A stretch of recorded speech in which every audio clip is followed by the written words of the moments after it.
ഏത് കടലിരമ്പം വന്നാലും ശരി തന്റെ ബോധ്യത്തിൽ നിന്നും എടുത്ത തീരുമാനത്തിൽ നിന്നും ഒരു ഇഞ്ച് പിന്നോട്ടില്ല എന്ന് പറഞ്ഞുകൊണ്ട് കോൺഗ്രസിനെ ഉറപ്പിച്ചു നിർത്തിയ ഒരു നേതാവാണ് വി ഡി സതീശൻ. കഴിഞ്ഞ ദിവസം അദ്ദേഹം പുറത്തുവിട്ട റിപ്പോർട്ട് തീർത്തും മുഖ്യമന്ത്രിയെ വിറപ്പിക്കുകയാണ്. ഒന്നും രണ്ടുമല്ല, അക്കമിട്ട് നിർത്തിയ ഒരുപാട് കാര്യങ്ങൾ.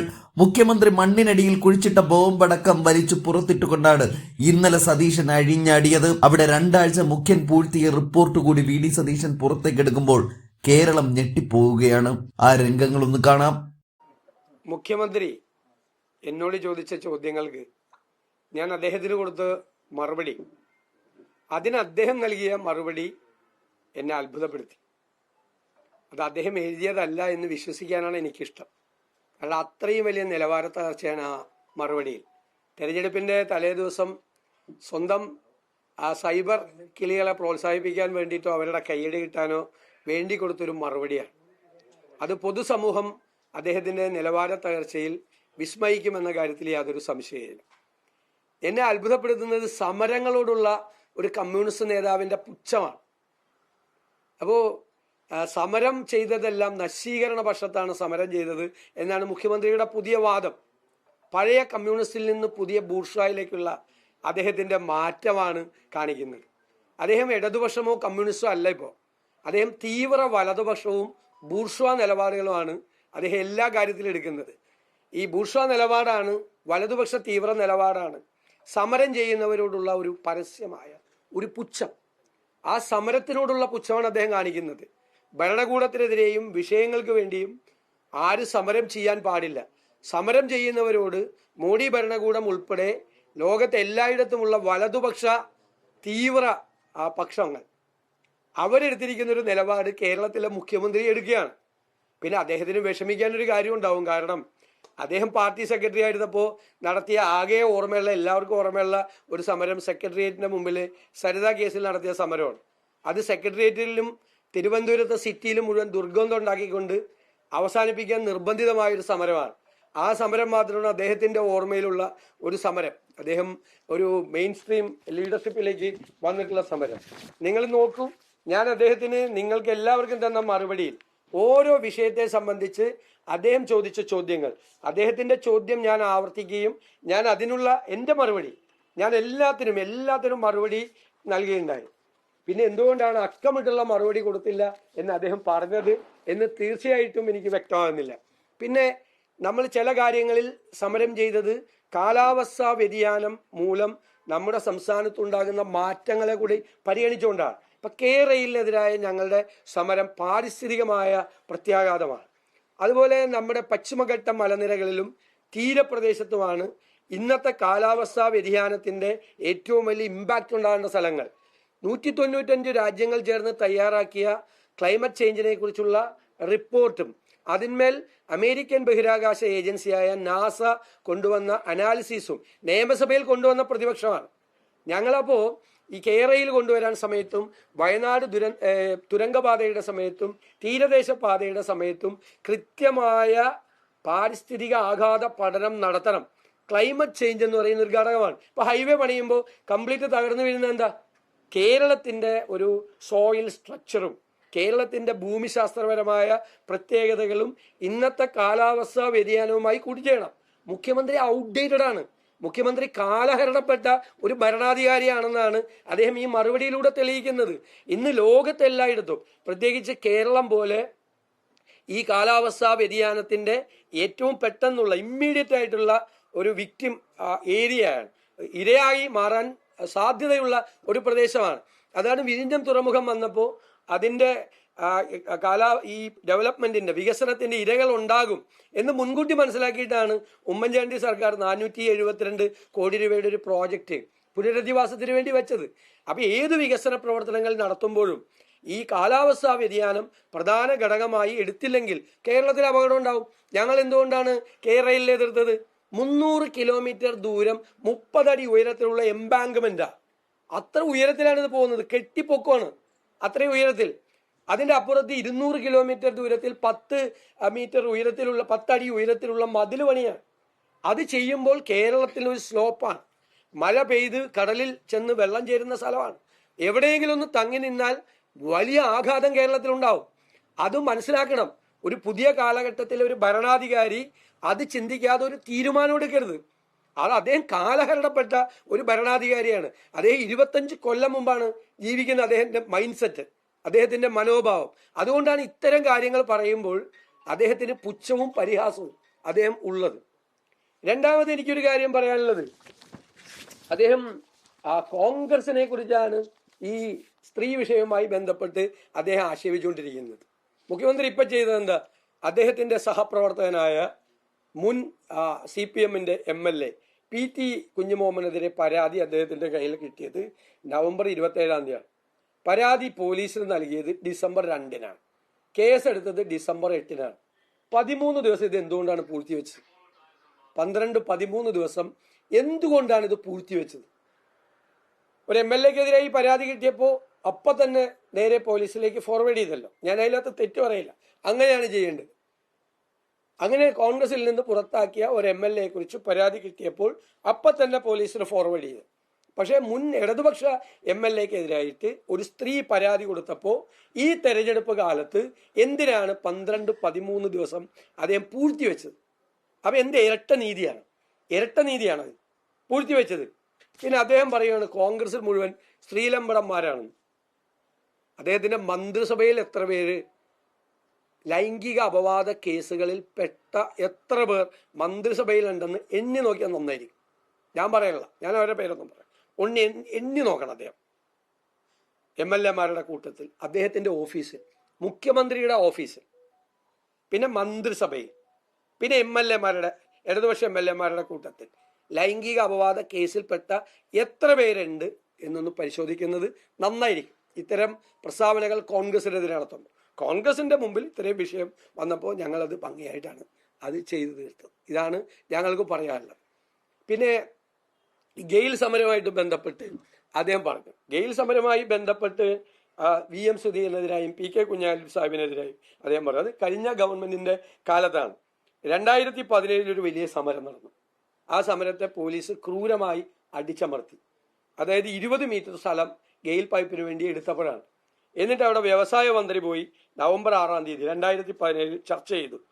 പോലീസിനെ മന്ത്രി താക്കീത് ചെയ്തു, അന്നത്തെ വ്യവസായ മന്ത്രി AC മൊയ്തീൻ. അതിനുശേഷം മുഖ്യമന്ത്രി ഒരു യോഗം വിളിച്ചു. ആ യോഗത്തിൽ ഇവരുടെ ഡിമാൻഡുകൾ മുഴുവൻ അംഗീകരിച്ചു. അതായത് പുതുക്കിയ ന്യായവിലയുടെ 10 ഇരട്ടിയാക്കി കൊടുത്തു. ഇവരുടെ ഈ കോമ്പൻസേഷൻ 116 കോടി രൂപ അധിക വർധനവ് നൽകി. 2012 മുതൽ മുൻകാല പ്രാബല്യം അത് കൊടുത്തു. വീടിനടുത്ത് 20 മീറ്റർ എന്നുള്ളത് 2 മീറ്റർ ആക്കി. ഭാവിയിൽ വീട് വയ്ക്കാൻ വേണ്ടിയിട്ടുള്ള അലൈൻമെന്റ് മാറ്റും എന്ന് തീരുമാനിച്ചു. 10 സെന്റ് താഴെ ഭൂമിയുള്ളവർക്ക് 5 ലക്ഷം ആശ്വാസധനം നൽകും. വിളകൾക്ക് നഷ്ടപരിഹാരം കൊടുക്കും. ഭൂമി നഷ്ടപരിഹാരത്തിന് പുറമെ സെന്റിന് 3761 രൂപ. ഇത്രയും മാറ്റം ഉണ്ടാക്കി. നേരത്തെ 5 ഇരട്ടിയായിരുന്നു ഫെയർ വാല്യൂടെ കൊടുത്തത്, അത് 10 ഇരട്ടിയാക്കി. മനസ്സിലായി? അപ്പൊ സമരത്തിനെ പുച്ഛിക്കുന്ന മുഖ്യമന്ത്രിയാണ്. അവർ സമരം ചെയ്തതിനെ തുടർന്ന് വ്യവസായ മന്ത്രിയും പിന്നെ മുഖ്യമന്ത്രിയും യോഗം ചേർന്ന് ഇത്രയും മാറ്റം ഉണ്ടാക്കി കൊടുത്തു അവർക്ക്. എന്നിട്ട് ആ സമരത്തെ പുച്ഛിക്കുകയാണ്. ഞാൻ പറഞ്ഞു, ഉമ്മൻചാണ്ടിയുടെ കാലത്ത് ഗെയിലിന്റെ പൈപ്പ് ഇടാൻ നേരത്ത് ഇത് ഭൂമിക്കടിയിൽ കുഴിച്ചിട്ട ബോംബാണ് എന്ന് പറഞ്ഞ ആൾ ഈ പിണറായി വിജയൻ മന്ത്രിസഭയിലെ മന്ത്രിയാണ്. ഇതാലോചിച്ച്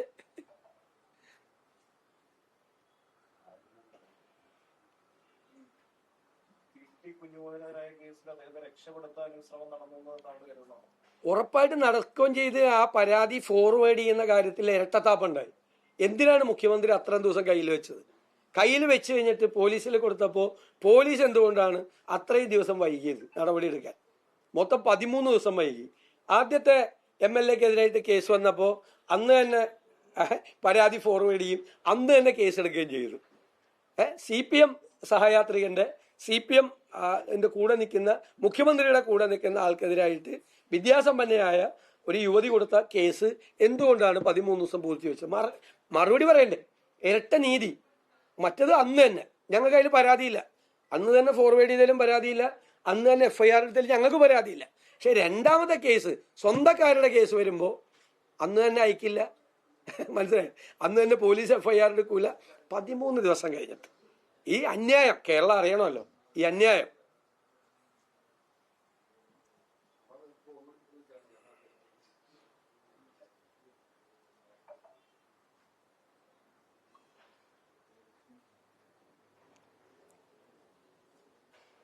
വേറൊന്നുമില്ല.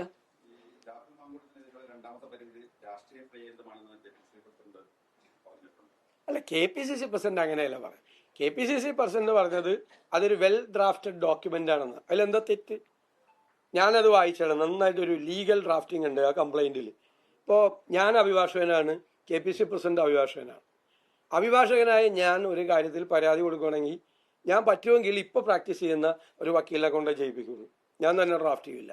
കാരണം അത് വെൽ ഡ്രാഫ്റ്റഡ് ആവണം. നമ്മളൊരു പരാതി കൊടുക്കുമ്പോൾ ആ പെൺകുട്ടി ഒരു വെൽ ഡ്രാഫ്റ്റഡ് ആയിട്ടുള്ള ഒരു പരാതി കൊടുത്താലും ഒരു തെറ്റുമില്ല. കൊടുക്കണ്ടേ? അങ്ങനെ കൊടുക്കണമെന്നാണ്. അങ്ങനെ കൊടുത്തതിൽ ഒരു തെറ്റുമില്ല. വെൽ ഡ്രാഫ്റ്റഡ് ആയിട്ടുള്ള പരാതിയാണെന്ന് പറഞ്ഞാൽ അതൊരു ഒഫൻസ് ഒന്നും അല്ലല്ലോ. ആണോ? ഒഫൻസ് ഒന്നും അല്ലല്ലോ. നമുക്ക് ഒരു പരാതി, ഞാൻ എത്രയോ പരാതികൾ തയ്യാറാക്കിയിരിക്കുന്ന ആളാണ്, അഭിഭാഷകൻ എന്ന നിലയിലും പൊതുപ്രവർത്തകൻ എന്ന നിലയിലും. എൻ്റെ ഒരു സ്വന്തം പരാതി ഞാനിപ്പോൾ കടകംപള്ളി സുരേന്ദ്രന് നോട്ടീസ് അയച്ചു. ഞാനല്ല അയച്ചത്, എൻ്റെ വക്കീലെ കൊണ്ടാണ് ഞാൻ അയപ്പിച്ചത്. കാരണം ഇപ്പോൾ പ്രാക്ടീസ് ചെയ്യുന്ന, ഇപ്പോൾ ഉള്ള നിയമപരമായ കാര്യങ്ങൾ അപ്ഡേറ്റ് ചെയ്യുന്ന ഒരാളാണ് അഭിഭാഷകൻ. ചിലപ്പോൾ ഒരു അഭിഭാഷകന്റെ സഹായം തേടി കാണും ആ കുട്ടി പരാതി കൊടുക്കാൻ നേരത്തെ. അതിലെന്താ തെറ്റ്? ഒരു തെറ്റുമില്ല അതിൻ്റെ അകത്ത്. ഒരു തെറ്റ് ഞാൻ കാണുന്നില്ല അതിൻ്റെ അകത്ത്.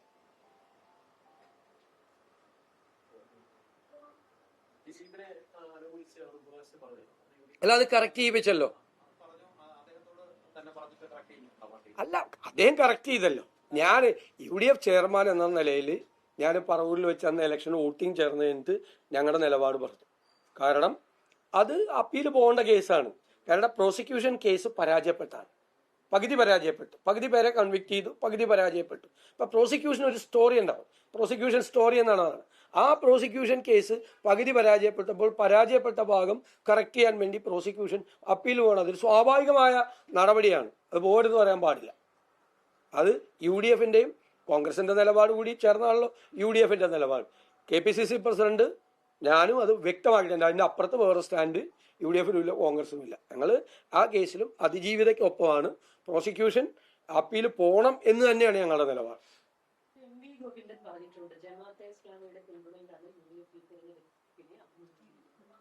അതെല്ലാം ഞങ്ങൾ മറുപടി പറഞ്ഞാണ്. 42 കൊല്ലം ജമാഅത്ത് ഇസ്ലാമിയുടെ പിന്തുണയോടുകൂടി തെരഞ്ഞെടുപ്പിനെ നേരിട്ട കക്ഷിയാണ് ഇടതുപക്ഷവും CPM-ഉം. 1977 മുതൽ ഈ ഗോവിന്ദൻ ഈ പ്രാവശ്യം ജയിച്ചു ചോദിച്ചിട്ടുള്ള എല്ലാ പ്രാവശ്യവും ME ഗോവിന്ദൻ നിയമസഭയിലേക്ക് വന്നതും ജമാഅത്ത് ഇസ്ലാമിയുടെ പിന്തുണയോടുകൂടിയാണ്. ജമാഅത്ത് ഇസ്ലാമിയുടെ പിന്തുണയോടുകൂടിയാണ്. ഇപ്പൊ വെൽഫെയർ പാർട്ടിയാണ്. വെൽഫെയർ പാർട്ടി ഞങ്ങൾക്ക് പിന്തുണ നൽകിയിട്ടുണ്ട്. ഞങ്ങൾ ആ പിന്തുണ സ്വീകരിച്ചിട്ടുണ്ട്. അതിലെന്താ തെറ്റ്? 42 വർഷം CPM-ന് ആ പിന്തുണ സ്വീകരിക്കുക. ഞങ്ങൾ അവരെ കണ്ടിട്ടില്ല എന്ന് മുഖ്യമന്ത്രി പറഞ്ഞതിന് ഞാൻ നല്ല മറുപടി കാണിച്ചല്ലോ. അന്നത്തെ അമീറുമായിട്ട്, ഈ സമീപകാലത്തെ അമീറാണ്, തൊട്ടു മുമ്പിലുള്ള അമീർ, ഈ ജമാഅത്ത് ഇസ്ലാമിയുടെ ലീഡർഷിപ്പിലുള്ള ആളാണ്.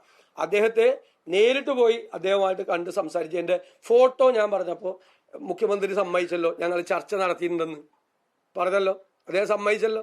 എത്രയോ പ്രാവശ്യം ജമാഅത്ത് ഇസ്ലാമിയുടെ ആസ്ഥാനമായ ഹിറ സെന്റർ സന്ദർശിച്ചിട്ടുള്ള ആളാണ് ഈ പിണറായി വിജയൻ. എന്നിട്ടൊരു സുപ്രഭാതത്തിൽ ഈ രേഖകളൊന്നും ഞങ്ങളിലൊന്നും ഉണ്ടാവില്ലെന്ന് അദ്ദേഹം വിചാരിച്ചത്. ദേശാഭിമാനി 2016 മുഖപ്രസംഗം എഴുതിയതും ഞാൻ വായിച്ചല്ലോ അന്ന് ഭംഗിയായിട്ട്. ഞങ്ങൾക്ക് അഭിമാനിക്കുന്നു എന്നാണ് പറഞ്ഞത്. ജമാഅത്ത് ഇസ്ലാമിയുടെ പിന്തുണ അഭിമാനിക്കുന്നു. പിണറായി വിജയന്റെ സ്റ്റേറ്റ്മെന്റിലുണ്ട് ദേശാഭിമാനി തന്നെ. ഞങ്ങൾക്ക് ഒരു അകൽച്ചയില്ല ജമാഅത്ത് ഇസ്ലാമിയായിട്ട്. അവര് ഞങ്ങൾക്ക് പിന്തുണ പ്രഖ്യാപിച്ചത് ഞങ്ങൾ അതിനെ സ്വാഗതം ചെയ്യുന്നു. കോൺഗ്രസിന് എതിരായി ജമാഅത്ത് ഇസ്ലാമി നിലപാടെടുക്കാൻ കാര്യം കോൺഗ്രസിന് സാമ്രാജ്യത്വ ദാസ്യമാണ് എന്നാ പറഞ്ഞത്. പിണറായി വിജയനും CPM-ഉം പറഞ്ഞത്. അതായത് ഞങ്ങൾ ഈ കേരളത്തിലെ കോൺഗ്രസ്സുകാർ അമേരിക്കയുടെ കൂടെ, അമേരിക്കയായിട്ട് ഞങ്ങൾക്ക് ബന്ധമുണ്ടല്ലോ. അപ്പൊ അത് ആ മുതലാളിത്ത ദാസ്യം, അമേരിക്കൻ വിധേയരായിട്ട് കേരളത്തിലെ കോൺഗ്രസ്സുകാർ പ്രവർത്തിക്കുന്നുണ്ട്. CPM-ന്, സാമ്രാജ്യത്വ വിരോധികളായ CPM-ന് ജമാഅത്ത് ഇസ്ലാമി പിന്തുണ എന്നൊക്കെയാണ് ആ ദേശാഭിമാനിൽ എഴുതി വെച്ചേക്കണം. എന്നിട്ട് ഇപ്പോൾ വന്നിട്ട് ഇങ്ങനെ പരിഹാസരായിരുന്നു. ഇതെന്താ ഇതിന്റെ ഒരു പ്രോബ്ലം എന്ന് വെച്ച് കഴിഞ്ഞാൽ, പണ്ടൊക്കെ ഈ പ്രിന്റ് മീഡിയ മാത്രമുള്ള സമയത്ത് ഒരു കാര്യം പറഞ്ഞിട്ട് അയ്യോ പിന്നെ വേണമെങ്കിൽ 3 ദിവസം കഴിയുമ്പോൾ നിഷേധിക്കാം, ഞാൻ അങ്ങനെ പറഞ്ഞില്ലല്ലോ എന്ന് പറയാം. ഇപ്പൊ ഞാൻ ഒരു 5 കൊല്ലം മുമ്പ് പറഞ്ഞ ഒരു കാര്യം ഞാൻ അങ്ങനെ പറഞ്ഞിട്ടില്ല എന്ന് പറഞ്ഞാൽ നിങ്ങൾ എന്ത് ചെയ്യും? ഞാനിപ്പോൾ പറയുന്നതും ഇപ്പോഴും ഞാൻ 5 കൊല്ലം മുമ്പ് പറഞ്ഞത് അതുപോലെ നിങ്ങൾ കാണിക്കും. അതിന്റെ വിഷ്വലൊക്കെ നിങ്ങളുടെ ലൈബ്രറിയിലില്ലേ? കാലം മാറിയത് അറിയണം. നമ്മൾ കാലഹരണപ്പെട്ടു പോകരുത്. പ്രത്യേകിച്ച് പൊതുപ്രവർത്തകരും രാഷ്ട്രീയ പ്രവർത്തകരും അതറിയണം. പഴയ എല്ലാ സാധനവും ഞങ്ങൾ പതുക്കെ പതുക്കെ കൊണ്ടുവന്നുതരാം. ഒരുപാട് സാധനം ഞങ്ങളുടെ കയ്യിലിരിക്കുന്നുണ്ട്. പണ്ട് അവിടെ പോയത്, അവിടെ വിസിറ്റ് ചെയ്തത്, അവർക്ക് അനുകൂലമായി സംസാരിച്ചത്, ഇതൊക്കെ. അപ്പോൾ പറയുമ്പോൾ സൂക്ഷിച്ച് നമ്മൾ സംസാരിക്കണം, അബദ്ധം പറയാതിരിക്കാൻ ശ്രമിക്കണം. പണ്ടാണ് ഇത് മാറ്റി പറയാം. ഈ പ്രിന്റ് മീഡിയ ഉള്ള കാലത്ത് അവരെന്ത് ചെയ്യും? ഞാനങ്ങനെ പറഞ്ഞിട്ടില്ല എന്നൊരാൾ പറഞ്ഞത് എന്ത്? ഇപ്പം അതല്ലല്ലോ. നിങ്ങളുടെ കയ്യിൽ റെക്കോർഡുള്ളതല്ലേ? നിങ്ങൾക്ക് എല്ലാവർക്കും ലൈബ്രറി ഉണ്ട്, നല്ല ലൈബ്രറി ഉണ്ട്. ഞാൻ ഈ പറയുന്നതൊക്കെ ഇതിന് ഇപ്പം വിരുദ്ധമായിട്ട് ഞാനൊരു 5 കൊല്ലം കഴിഞ്ഞിട്ട് പറഞ്ഞ, നിങ്ങൾക്കിപ്പം ഞാൻ പറഞ്ഞത് അന്ന് പറവൂരിലെ വീട്ടുമുറ്റത്ത് വെച്ചിട്ട് അന്ന് പറഞ്ഞത് ഓർമ്മയുണ്ടോ എന്നൊക്കെ ചോദിച്ചൊരു അടിക്കുറിപ്പൊക്കെ ആയിട്ട് രാത്രി 1 മണിക്കൂർ ചർച്ചയ്ക്കുള്ള സ്കോപ്പ് ഉണ്ട് 5 കൊല്ലം കഴിയുമ്പോൾ. ഇപ്പൊ പറഞ്ഞത് ഞാൻ തിരുത്തി പറഞ്ഞത്. അതൊക്കെ മറന്നു പോണു ഇവര് ഈ ആ പഴയ കാലത്ത് നിന്ന് ഇങ്ങോട്ട് വരുന്നില്ല. അതാണ് ഇവരുടെ പ്രശ്നം.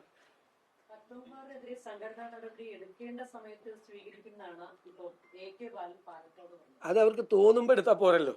അയ്യപ്പന്റെ സ്വർണം കവർന്നതിന്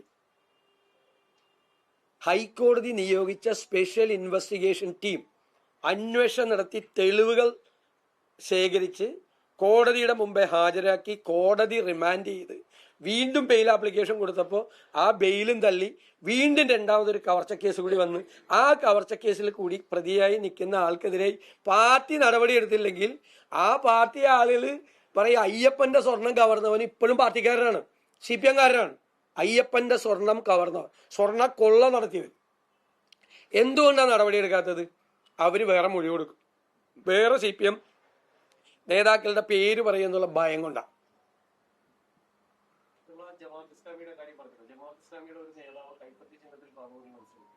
കൈപ്പത്തി ചിഹ്നത്തിൽ ഒരു നേതാവും കൈപ്പത്തി ചിഹ്നത്തിൽ പറവൂർ മത്സരിക്കാനുള്ള ഞാൻ വെല്ലുവിളിക്കുന്നു. ഞാൻ വെല്ലുവിളിക്കുന്നു ഏതെങ്കിലും ജമാഅത്ത് ഇസ്ലാമിയുടെ വെൽഫെയർ പാർട്ടിയുടെ ഒരാളും പറവൂരിൽ മത്സരിക്കുന്നില്ല. പറവൂര് കോൺഗ്രസ് പശ്ചാത്തലമുള്ളവരല്ലാത്ത ഒരാളും കൈപ്പത്തി ചിഹ്നത്തിൽ മത്സരിക്കുന്നില്ല. അതൊന്നും ഞങ്ങളുടെ സ്ഥാനാർത്ഥികളൊന്നും ഞങ്ങളുടെ കോൺഗ്രസ് പശ്ചാത്തലമുള്ള അല്ലാത്ത ഒരാളും മത്സരിക്കുന്നില്ല. ഇല്ല. ആലങ്ങാട് ബ്ലോക്ക് പഞ്ചായത്തില് കോൺഗ്രസിന്റെ പത്രിക തള്ളിപ്പോയിരുന്നു. അവിടെയുള്ളത് SDPI, NDA, CPM സ്ഥാനാർത്ഥികളാണ്. കോൺഗ്രസിന് അവിടെ നിഷ്പക്ഷ നിലപാടാണ്. അങ്ങനെയുള്ള സ്ഥലത്ത് കടമക്കുടിയിലും ഇതാണ്. ഞങ്ങൾ വോട്ട് ചെയ്യേണ്ടെന്ന് പറഞ്ഞിരിക്കുന്നത്. ഞങ്ങളാണ് അവിടെ.